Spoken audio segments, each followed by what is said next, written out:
মমতা বন্দ্যোপাধ্যায় সম্পর্ক ছিন্ন করার কথা ঘোষণা করতেই সুর বদল করলেন তার প্রাক্তন ভাই বাবুন বন্দ্যোপাধ্যায়।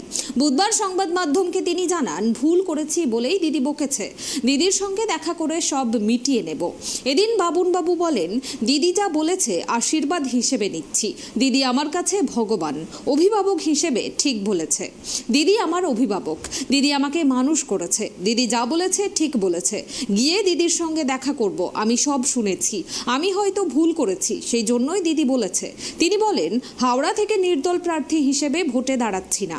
বুধবার সকালে দিল্লি থেকে হাওড়া কেন্দ্রে নির্দল প্রার্থী হিসেবে ভোটে লড়বেন বলে ঘোষণা করেছিলেন বাবুন বন্দ্যোপাধ্যায়।